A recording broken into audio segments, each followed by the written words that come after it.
Thanks, Rowan. Um, Really nice to be here, everyone. Thanks very much for having me. Rowan and I work quite closely in the office, exchanging gossip and other more professional things, but we don't get the chance very often to work together. So this is also really nice for me and for the exhibitions team to be able to collaborate on something so directly. So thank you for that too, Rowan. I can talk about anything you like in a way. We can, when we have the questions at the end, if there's something that I've mentioned that you want to pick up on, let me know. But also if there's something I haven't mentioned that you'd like to know more about, we can definitely talk about that too. I'll just talk a bit about myself. It's a bit boring, but it might be interesting just to know one person's experience of getting into the art world and sort of what I did and how I got to where I am. That's all to say that I did not have any great master plan when I started out. I knew that I loved art. Initially, I thought I wanted to be an artist, actually. And after studying at school, I went and did a year's foundation course, which I absolutely loved. But I did get to the end of that foundation course and think, I'm not really interested enough in my own ideas to be an artist all the time. So at that point, I went back and into a sort of a more academic studies, went to uni and studied sort of a critical theory of art, joint honours with philosophy, which I absolutely loved, but then missed making my own work. And at the time I was up at Leeds Uni, and the only artwork I felt I could really get involved with was photography, because the university had this fantastic dark room, which no one ever used. And I got involved with the local student newspaper and became their photography editor. And so photography was the way I kept my own sort of creative practice going through that degree. At the end of that degree, I thought, oh, maybe I do want to be an artist after all. So then I was lucky enough to get on a practical photography MA at Goldsmiths in London. So I went down from Leeds to London and did photography for a year.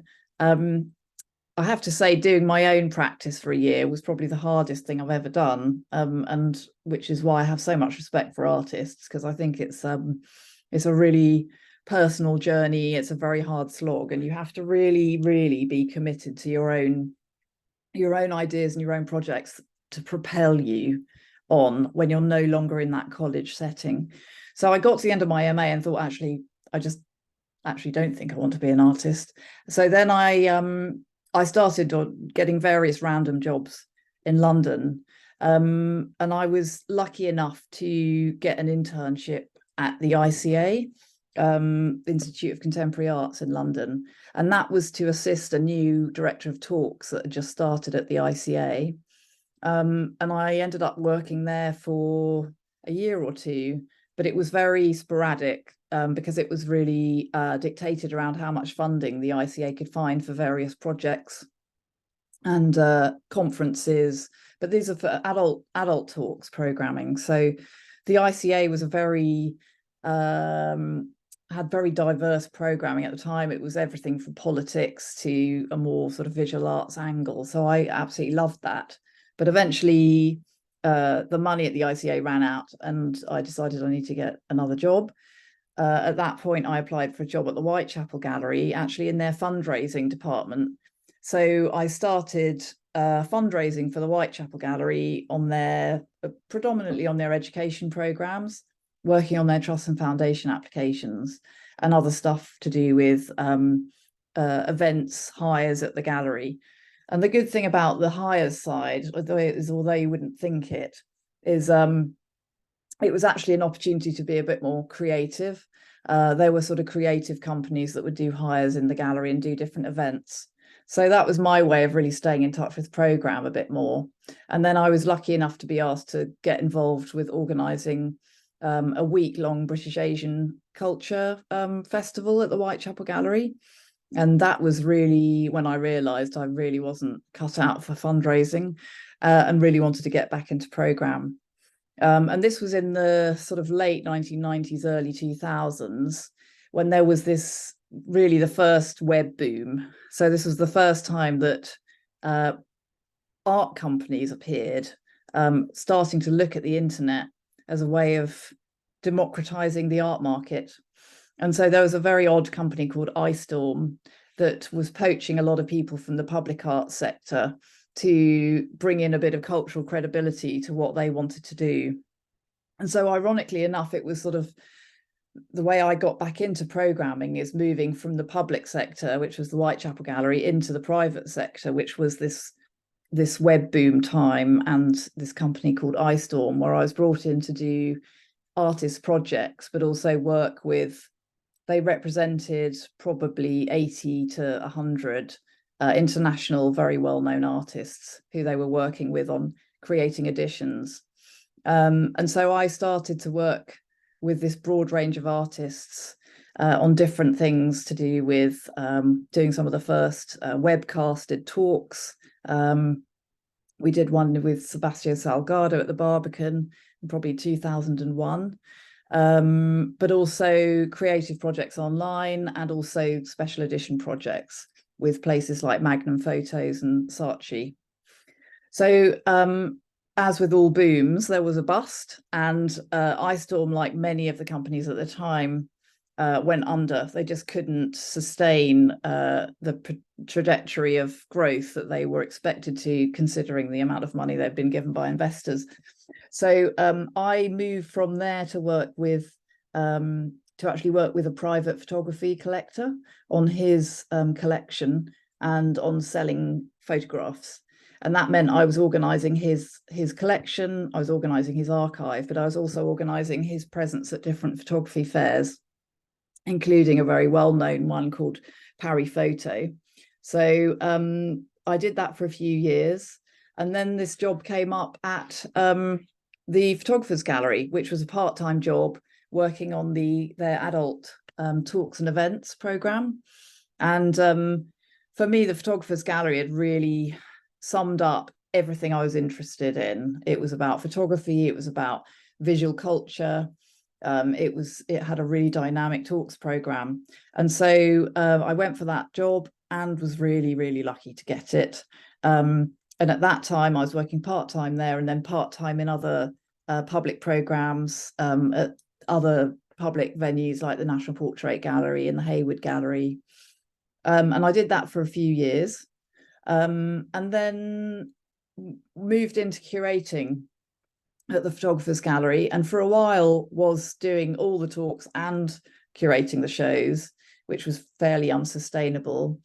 So then I became just a curator. And this was at a time when the Photographers Gallery had been trying to move location from it being in Covent Garden, where it was split between two buildings. I can show you here maybe. So this is the old Photographers Gallery. This is way before my time, I hasten to add. So the 70s, some of the 80s. So the Photographers Gallery, just as a quick sort of backdrop, was set up in 1971. You can see here, this is the first exhibition that happened at the Photographers Gallery, called The Concerned Photographer, which was a collaboration with the ICP in New York. And it was just in this one building, number 8 Great Newport Street. This is a rather cool building and facade. And you can see here some of the spaces at the Photographers Gallery at that time. It was still, they still kept a lot of the original architecture. It used to be an old Lions tea shop. And they kept these old columns. The floors were this sort of funny black vinyl, and the photographs were hung on these sort of floating walls in the space. So there was one main building at that time. You can see a nice one here, the 5 Years of the Face show in the mid-80s. But it was very experimental. So you can see on the bottom here, the scaffolding. This was in a show by a British photographer called Janine Riedel. And she she actually got money from the Arts Council, I think it was, to create this incredible very experimental installation of photographs. And so it was the photographer's gallery's premise from its starting point was to always show a broad range of photography. It wasn't married to any one kind of photograph. So it wasn't trying to just show photojournalism or sort of social documentary work. So it showed all sorts of things, including what we'd call sort of applied photography, which you see here in 5 Years of the Face, which was all about fashion photography.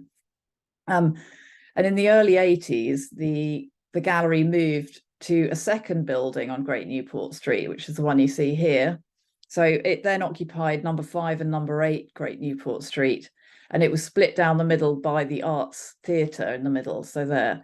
So it was not ideal because it had these two very separate buildings. But what that enabled the photographer's gallery to do is also start programming two very different parallel exhibitions. And that's really a sort of thing that we although today we've got one Dado Moriyama across the whole building, the premise of the photographer's gallery's program is to offer two very different shows, which enable people to sort of bring in people that know they want to see one thing, but actually maybe we can trick them into seeing something else while they're with us. So the one you see on the bottom here is the old number 5 Great Newport Street, which was both a gallery and a cafe. And of course, nowadays we have a dedicated cafe. So the gallery had been trying to move to different premises for a long time, many years. And the building that we're in now, I think it took about 13 years to find it and buy it. And so what you see here is the building before it was changed into what you know today. And the reason I'm just showing you these different sort of stages in the gallery's life is really just because it shows sort of how the artistic spaces, how the gallery spaces have evolved in that time, and how the type of work that we've been able to show has changed in that time too. And so this sort of interim phase, we did have this one main gallery space here. And then we had a sort of ground floor space, which was dedicated a bit more to smaller work with a sort of emphasis on archives, which is, of course, what we're looking at for your potentially your display next year. And then we moved to what you know today, which is this building here. And that really was a big game changer for the photographer's gallery, because on a very practical level, we suddenly had environmentally good spaces to show work, which meant that we could borrow from, museums across the world who have very strict stipulations about what kind of environmental conditions their work's shown in and kept in. And so not just that, we were able to show much bigger work. The roof of the gallery actually has a hatch in it. So if we ever were to show really big work, we could actually drop it in from the top by crane. At one point, we did have a Deutsche Börse Photography Prize nominee who showed his father's VW van, a car. So we had to drop that whole car into the top of the roof. But alongside that, what has stayed the same is this element of showing very contrasting work at the same time. The Edward Batinsky oil project was our inaugural show at the new building, and that showed opposite the Rax Media Collective project, which was actually, which half of the show was sculptural work, and the other was a sort of barely moving GIF of an archival image that had been digitally altered. So if we go here, this was the other big game changer for the gallery, which was suddenly having space for a digital program. And so we were lucky enough when we reopened in 2012 to get funding to create a new digital curator post. And on the ground floor of the building, we have the digital wall. You can see the space that it took up here on the top in the middle before it had been installed. And then just some of the projects that we started to commission as part of that digital program. And that was really a response to the rise in, well, the explosion in digital media, digital photography, the broad use of digital photography, much broader at that point, of course, than any analog photography that was being produced.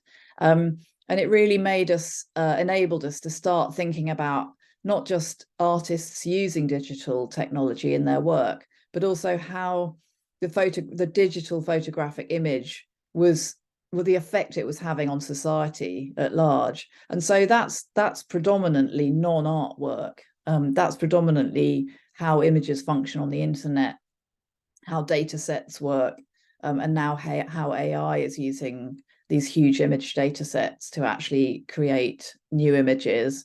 So that program is still ongoing now, but its birth can really be traced back to that 2012 opening. So when we think about programming at the Photographers Gallery, we largely take a sort of 1 to 2 year look at what the program is. And within that time, it's not really about the shows I'm interested in or the artists that I like or the director likes. It's more about really thinking about our audiences and thinking about who do we want to come into the gallery and what do we want to say to them.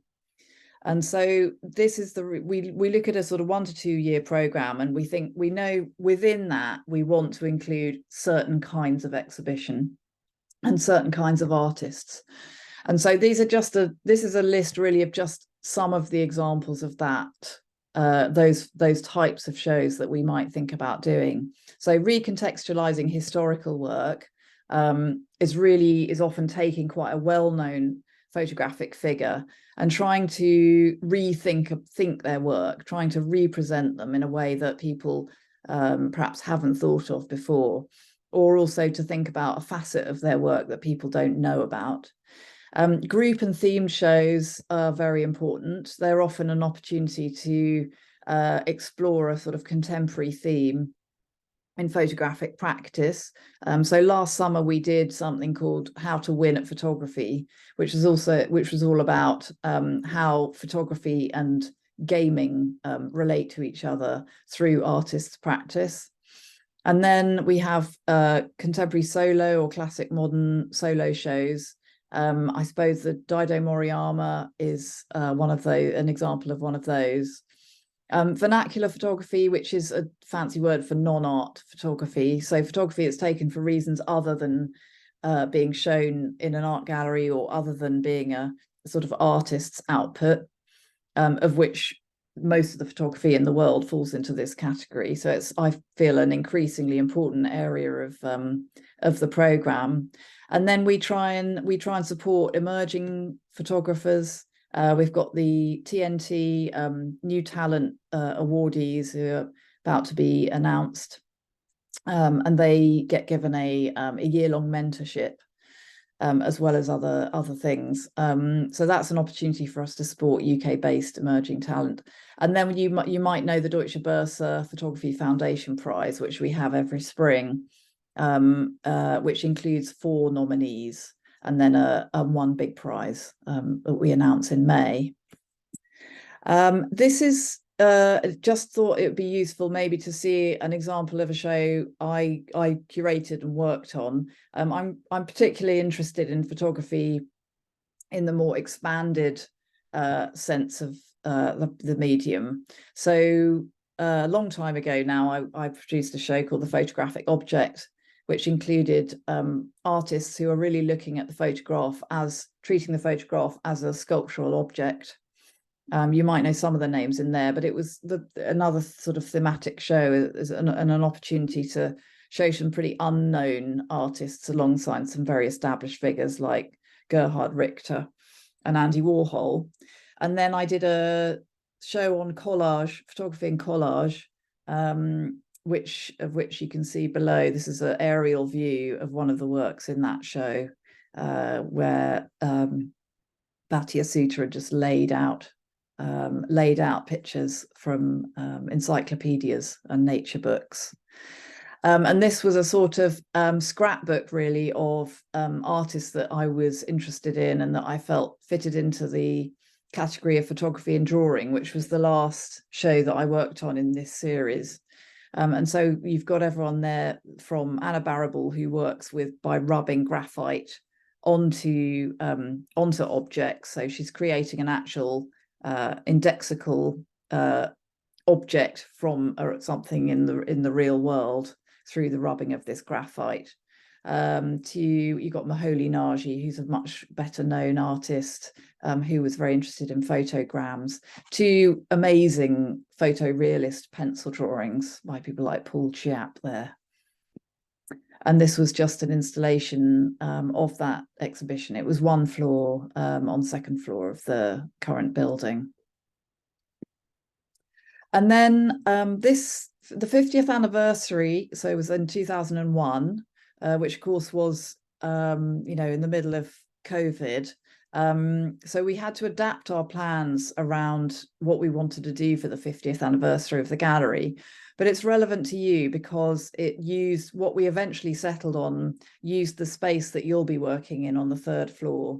And so at that point, we decided that space at the front of the third would be really, because it's also adjacent to the gallery's archive, you might have noticed. It was a space we thought, it's a bit of an odd space, but we thought it lent itself to thinking about archival materials. And so we commissioned someone to work with us to create these 4 themes that looked back at the Photographers Gallery's exhibition history and pulled out different threads, different sort of moments or different threads of practice that ran through that 50-year history. And so these were the 4 themes that we settled on. And we went through the archive to sort of uncover material, posters, letters that related to these different moments in the gallery's program. This is just some examples of text that we included in some of those presentations. I'd be really happy when we're working on your project to share some sort of typical text that we might think about including, which introduce the idea of what's being shown to people in that third floor space, and then how you might split it up into main texts and subtexts, depending on the material you're showing. And then this is just one of the examples of the 50th anniversary displays that we ended up showing. So this was the first display. This is about the gallery's commitment to photo documentary and photojournalism in its first 10 years. What you see on the left are my very analog and slightly unprofessional looking sketches, which are the way I personally work out how something's going to look in the space. There are many more talented people at the gallery who are very proficient in SketchUp, who produce things that are much more professional looking and scaled up. I just happen to find it a lot easier to cut out and collage things into a sketch than I do working on the computer. But it's just a way of thinking through the space and thinking through how things might fit together into a coherent story or narrative in that third floor space. There's some of the other subsequent 50th anniversary displays, but you'll see probably there's a certain formula that starts to emerge, which is when you walk into that space, the bottom left view of this that you can see there, that's the view the audiences have when they first come into the space. That's the view from the lift coming in, or you've got the stairwell on the right-hand side. And so it's also thinking very practically about how audiences experience that space and how best to lead them around the space in terms of giving them a storyline or a narrative, laying out what you're presenting to them and how you can creatively and interestingly present it. This is a very different approach. This is some of our digital program displays in that third floor. So the top one is the Between Worlds show that's just past us, and which looked at online communities and communities that eventually come to an end. And so this included, you can see on the right-hand side there, computer terminals the digital program commissioned some designers and artists to create a program specifically for this display, where people would be asked a series of questions, to create their own online world and what the parameters of that world might be. And then the one below is showing you something called Apian, which was a fantastic artist's project, which was looking at, which actually took a book as a starting point, looking at archival photographs of beehives, but then really evolved it into this amazing display about bees, beehives, the history and culture around bees, but also it included audio recordings which were played in the space, which is another option. So there are lots of things you can do in quite a small space, but it is probably one of the more idiosyncratic spaces in the photographer's gallery. You've got a lot of entrances and exits, as you can see. You've got one stairwell entrance, one lift entrance, an entrance into the back space, and an entrance into the archive space. So it takes quite a bit of just getting your head around how these different walls function, what is or isn't possible. But it's a good problem to have. So hopefully it will present you with a good challenge in terms of thinking through the kind of presentation that you feel would work in there.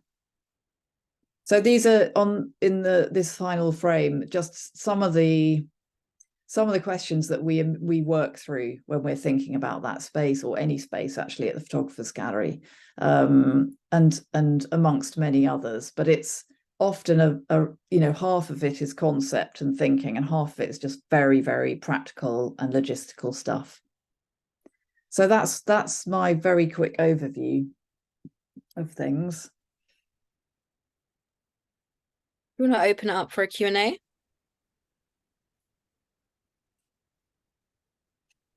Claire? Yes, go for it. Yeah. Okay, cool. Guys, you can either pop your question in the chat and I can read it out, or you can turn your cameras on and your mics on, or just your mics, whatever you feel comfortable with. But essentially, I think it's a good opportunity to ask any questions you might have if you're thinking about applying to be in the collective, because nobody's going to know more about that space than Claire. So it's time to, shoot your questions.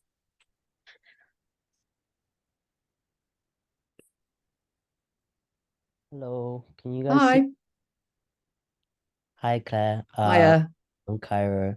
I Hiya. was wondering what's been your most challenging show that you've worked on, and why, and also your most favorite one so far. Well, my most challenging show, aside from sort of the weirdness of COVID years, which created all sorts of complications, but probably one of the most challenging shows I've worked on is the one we've got open now, the Daido Moriyama show. For a variety of reasons. One is because it was a collaboration with a venue in Sao Paulo, who are much, much bigger than us and have a very different layout to us, just on a purely logistic level. So the challenge was how to fit this huge retrospective exhibition that in its original form was really in two vast sort of rectangular spaces into a very vertical building spread over 4 floors. And that, how to retain a coherence of that show when, instead of, for instance, there being one very long wall of one particular series, you've suddenly got 4 separate walls that are divided up into 3 entrances and exits. So that was a real challenge, actually, and it was the first time that we'd properly taken over all 4 floors of the upper gallery and upper gallery spaces. And so also having to conceptualize it over that many layers, as well as during installation having to actually think about the whole building at the same time.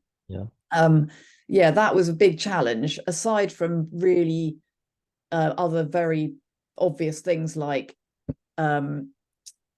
translating Portuguese texts into English and making them sound A, coherent to an English speaking audience, but B, say what the original Portuguese curator wanted them to say. So there are lots of layers of sort of mediation in that show in terms of transforming it from its sort of original state to what it is in the gallery now. So that probably has been one of the most challenging ones I myself have worked on. I mean, I can't come up with a favorite show. Is very hard to say. I've just got so many shows I've just loved at the gallery. We did a great thematic show on the relationship between photography and forensics, which had some really fantastic case studies in it. I'm particularly interested in the non-art photography, so I feel, you know, I also felt very sort of privileged to be able to do the show on drawing and photography, because it was just sort of a pet love of mine. But there's lots of shows I've absolutely loved at the Photographer's Gallery, and most of them haven't been curated by me. They've been curated by, you know, external people that bring a lot more knowledge to the subject than me. Okay. So you do work with like other curators as well, like for certain shows and stuff? Definitely. Gotcha. Yeah, and other organizations. Yeah. And for the Portuguese text, did you get a translator to kind of work out the titles, or how did that come about? Well, so that was a slightly convoluted process, because the first venue in Europe to collaborate to take the show was actually a German venue. Right. So what happened is they took the Portuguese texts and they did their own English translations from it, but often the English that you have in that kind of translation, when the audience is still not English first language, is often very different from what you'll say in your text in London. And not just that, but you know your audiences here, so you sort of know you know what you want to say, or you know how best to say certain things to the audiences you have here, which are often very different from, say, this, you know, a Berlin photography gallery, who have a very different kind of visitor to us. And I'm sure the next venue, it's going to Finland next, and so there'll be a whole other series of translation happening there. I'll be interested to see how the different titles change Yeah, the shows. I'm sure. Thank you. Okay. You've got a question in the chat. It says, Yeah. I noticed the Dido Moriyama show. There is a reading room. What do you think about giving people something to do in the archive space? I love it. There are really practical things around giving people participatory things in that space because of the size of it, because it's really tight. So the gallery managers did some very careful calculations about for example, what the maximum size of that reading table could be in the third floor space, and calculated, if 10 people were sat around it, would there still be enough space around them for other people to move around? So I love participatory stuff. But it's often a sort of logistic consideration in terms of what you give people to do.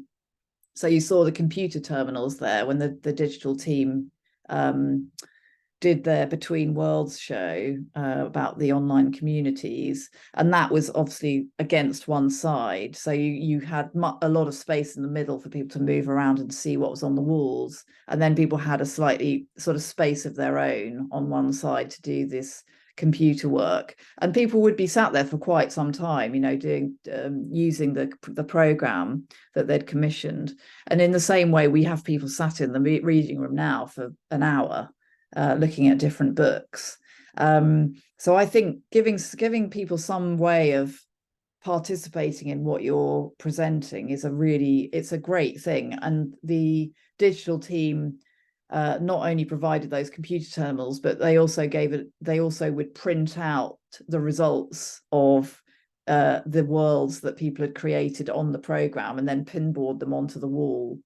So you could see this sort of accumulation of stuff happening. In the same way as you might have noticed on the 4th floor, we always have these participatory cards, which you can write a response to the show in and then pin up on the magnet board.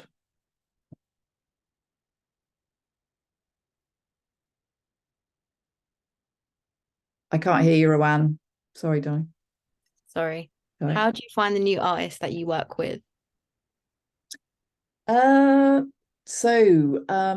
Gosh, all sorts of ways. That's not really an answer, is it? But it's so for instance, Daido Moriyama is obviously he's a very well-known Japanese photographer who we were familiar with and who had already been working for about 3 years with the Sao Paulo venue on this exhibition. So that relationship was mediated through the work that Sao Paulo had already done with Daido Moriyama. However, we worked with more emerging or mid-career artists who perhaps we've been aware of for a while. Maybe we've seen publications or exhibitions that they've produced elsewhere, and been following their work. So that might be a direct relationship that the gallery has with an artist to create an exhibition. Or it might come through a discussion with another organization. We have historically had a really good relationship with an organization called Film and Video Umbrella, and they're a UK-based commissioning body who work with photographers who want to move into the moving image. And so they bring a lot of specialism to the table in terms of working with artists to realize a new project, which we don't have the resources for in the gallery. So we'll be the venue that creates a show out of the commission, but the actual making of the work is often a collaboration between us, Film and Video Umbrella, and the artist. So Film and Video Umbrella might approach us and say, we're working with so-and-so, would you be interested in collaborating with us on that? So it's a real mix of mediated relationships through organizations, through publishers, through other institutes or other specialist bodies, as well as direct. It really depends on the project. We've got thank you for that talk, Claire. I was wondering what part of the creational process you enjoy the most, and if there is a facet that you perhaps don't enjoy so much.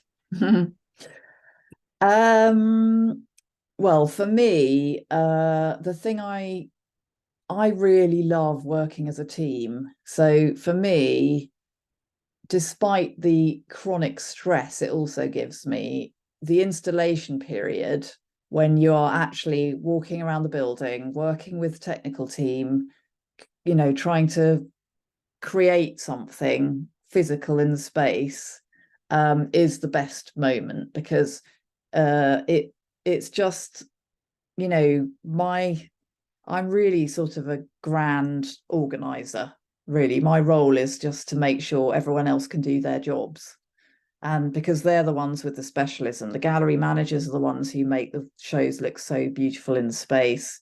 The front of house are the people that welcome the first visitors. The designers are the ones that put together the signage.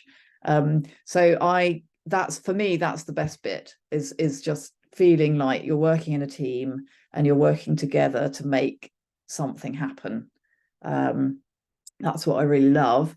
The hard part of the job for me is probably in part because I manage a team, and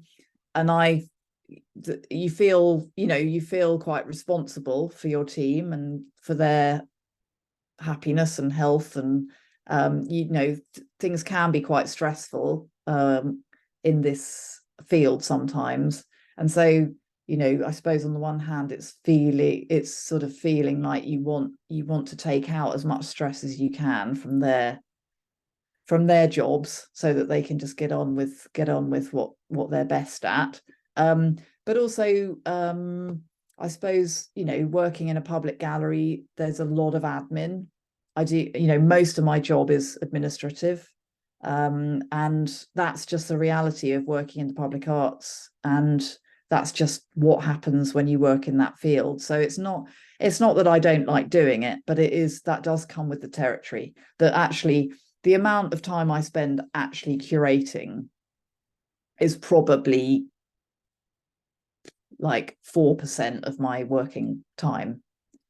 But I just really like having a shared mission with the people I work with, and, you know, working with people that believe in what the gallery's there to do. Thank you. How would you describe how curation can determine how the viewer uses the space?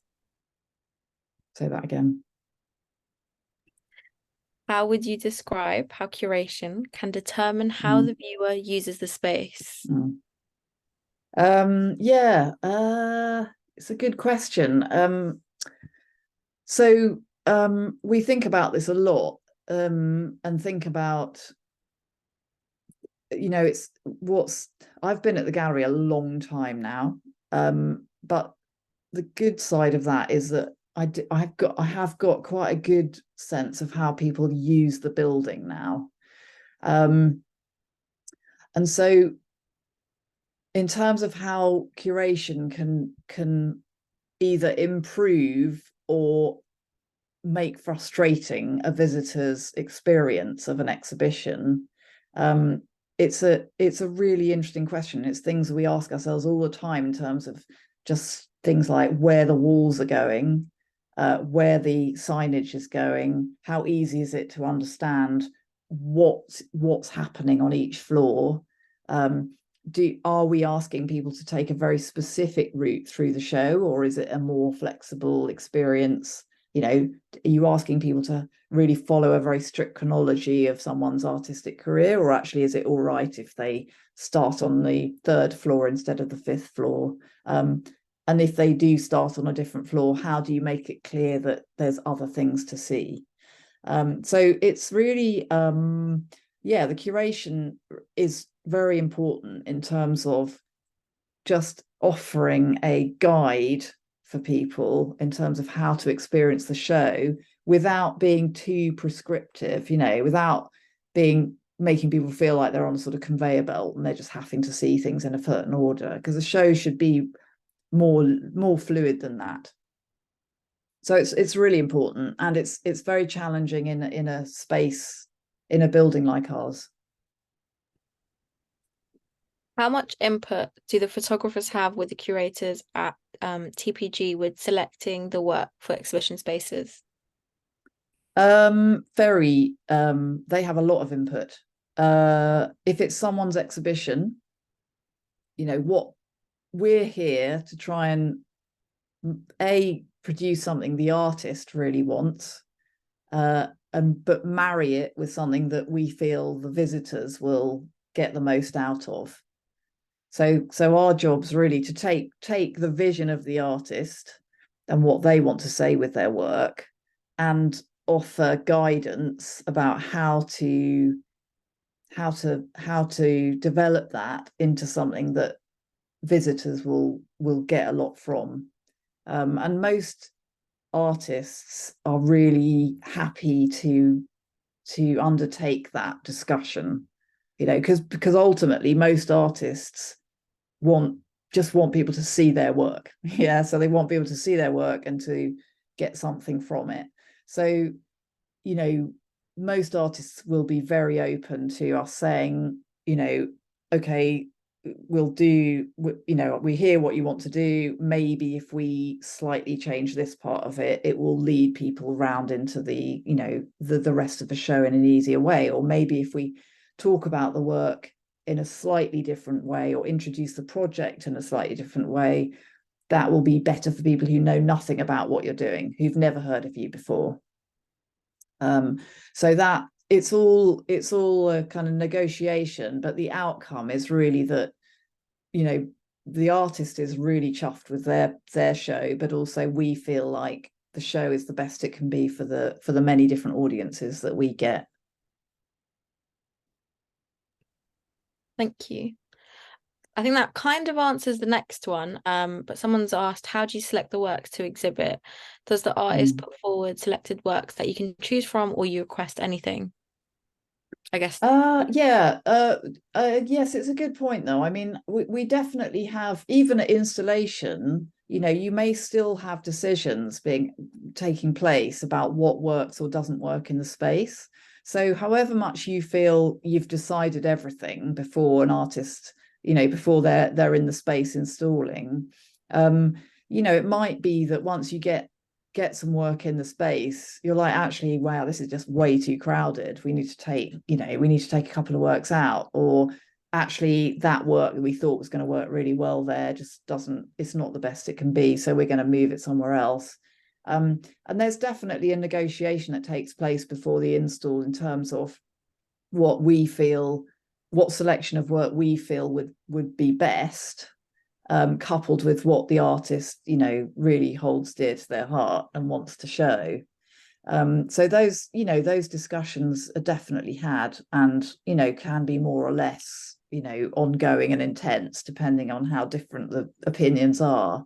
But, you know, ultimately we definitely want to respect the artist's vision, in terms of what we eventually show.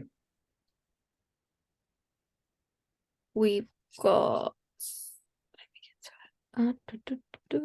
what is the process like to get from an initial idea to the final installation? And I think this one's really interesting because I think if you're in the collective, it's like, what's your starting point? You know, when you meet with your collective, what is your starting point, and how do you get to the end?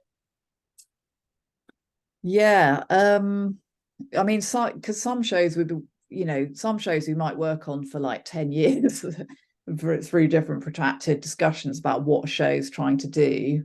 And sometimes the curatorial concept is really clear from the outset. And obviously it really depends on the nature of the material that you're showing also, because if you're, you know, there's a very different way to approach, say, a thematic show, than a solo show. And so I think that those discussions about what are we trying to say, what's the material, you know, the raw material for any show is what's the work, what's the visual material that you're showing, why do you think it's interesting, yeah, and why would it make a good show. And as a collective, it's a challenge, yeah, because you're all going to have different opinions about what you think's interesting and what holds together. But I think things in the end do rise to the top. You know, I think that it's really good to have lots of ideas to start with. I mean, what I showed you there from the drawing and photography show, this show, you know, these were the sort of some of the final artists in the show. I started off with a very big long list of artists that I felt worked as in this kind of umbrella of drawing and photography. And then things just start to fit together, you know, that certain work talks to other work and then other works don't. You know, there might be really good work that just doesn't quite fit into the narrative that you're trying to create. But it's good to start with a long list, you know, start with a long list of ideas, and then discuss, you know, I think the interrogation that you can have around why now, why is this interesting now, you know, why will people be engaged with it, does it speak to a broad audience, does it, you know, what happens then is you might have a really good idea, but it's just a bit niche, like it's just a bit sort of in your own head.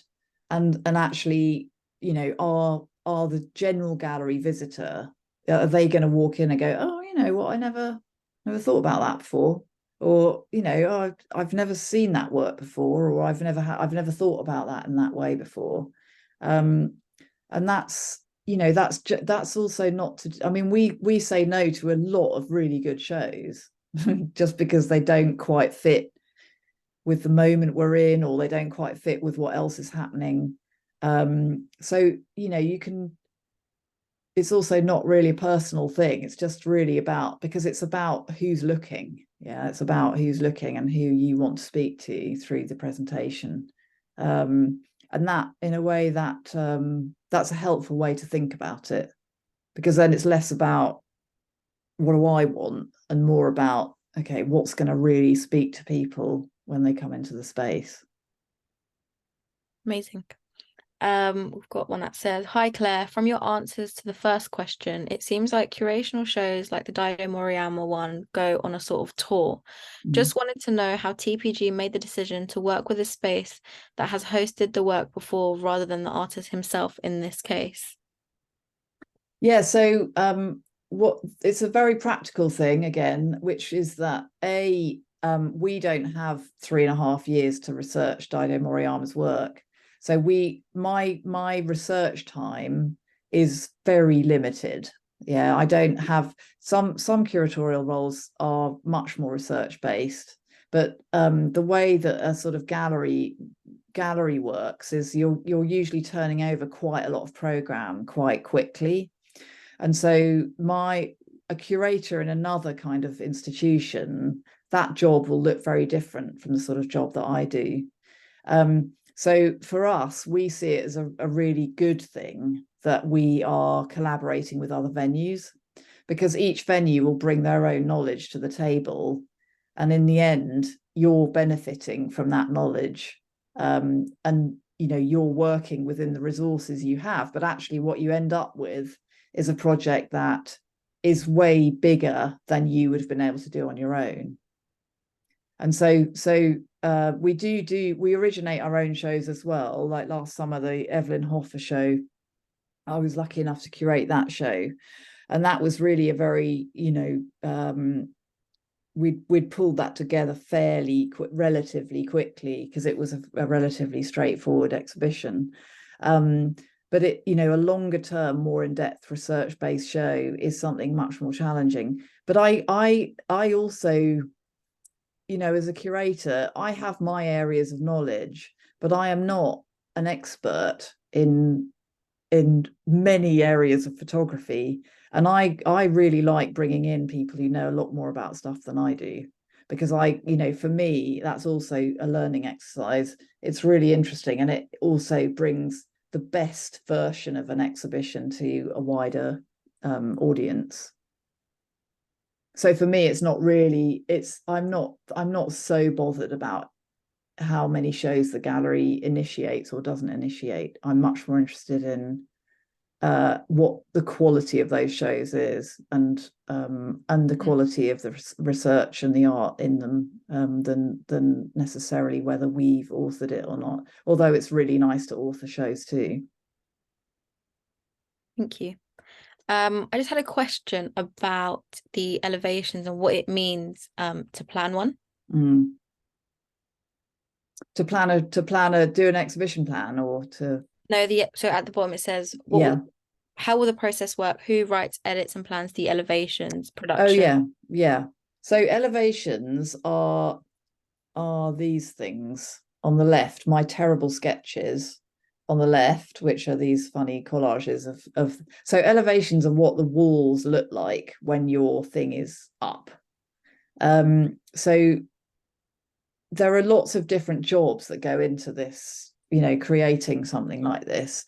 There's the texts, it's writing the texts, it's researching them, it's then often the person writing the text is often better not to be the person editing them, because it's better to have someone else to look at them again and say, okay, to edit them into something that feels a bit more maybe accessible or less specialist, or so there's those, the elevations are also, you also use the floor plan here, which you've got, so you're looking at the length of the walls, you're thinking about, you know, what these different, you've got a big job on your hands, by the way, with this space, because you've also got these different walls onto which different things are possible and not possible. Yeah. So the wall, for example, that you that's on your right hand side as you walk out of the lift, now you can have electric wiring coming out of that wall, but you can't have anything electric on the long wall facing you as you walk in the space, because that's a movable wall that can open out to make the whole third floor one space. So there's all sorts of things to do with what's possible on each wall, which are, you know, very practical things. But I, you know, sometimes with these kind of collective projects, it can be useful to sort of, as you go along, divvy up the jobs a bit.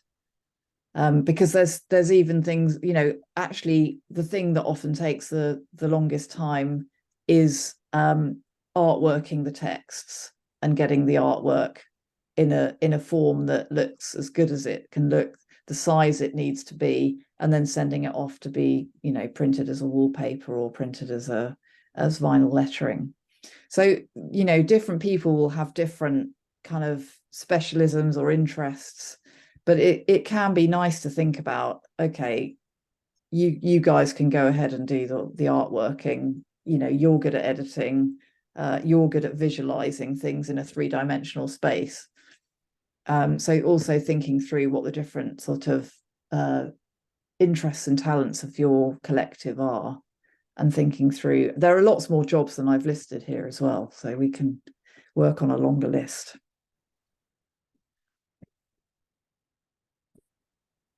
I'll pass you through those. How do you personally navigate creative differences during the process of working with others, individuals and institutions? Have there been any times where it has been difficult to come to a middle ground, particularly if it's something you feel passionate about?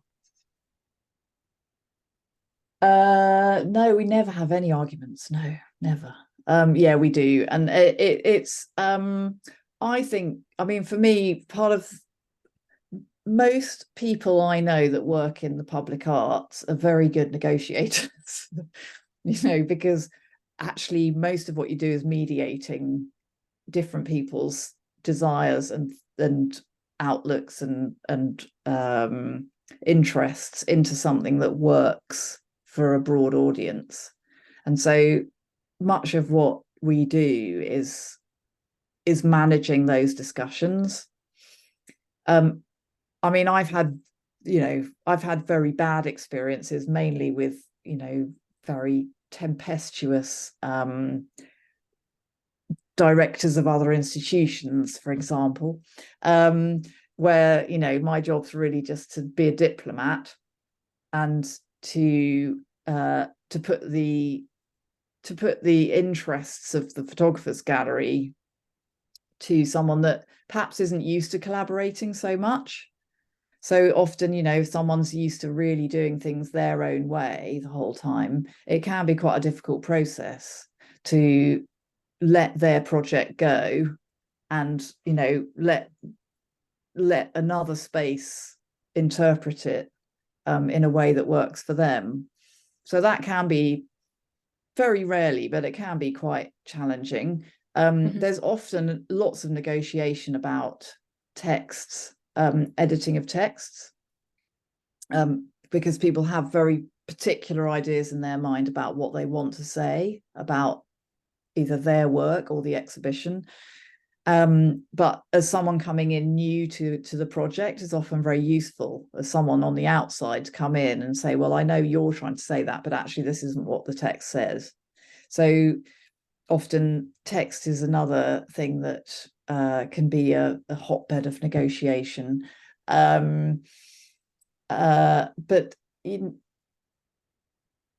ultimately we've generally been very lucky with the artists we've worked with and the institutions we've worked with, and if they, you know, if there is a difference of opinion, it's usually coming from the same space, which is they think this works better and they think this will, you know, make the project the best it can be, and we think differently, and so you have to find a compromise then. But it's, ultimately people working in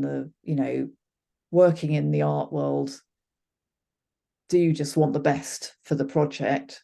It's very rare you come across someone who you really feel is completely not interested in, the kind of wider, who isn't interested in making the project the best it can be to a wide audience. Mm-hmm. I've got one more question, but as Claire answers the last question, I'm just going to launch the poll so we can listen and answer at the same time. Mm-hmm. Do you see yourself and your work as being part of a collective? Yeah, that's a really good question. I see my job as part of a collective endeavor, which is the gallery and what it's trying to do. That's slightly different from being in a collective in my mind, because in the gallery we all have overlapping but distinct roles. Yeah, so we're cogs in a machine, and we are all different cogs who are, trying to make the machine work. The interesting thing about being in a collective is that, there's much more of a sense, I suppose, of a shared experience where potentially you are all making decisions together. And that is, that can be quite challenging, but also very rewarding. But that takes a bit of getting to know each other. So even in the gallery, when decisions are made collectively, which they are sometimes, it's not that we're all going off making our own decisions the whole time, because I think even within the gallery there's a lot of negotiation about what makes sense and how things work. You might find that even within the collective, certain roles start to become a bit clearer as you get to know each other.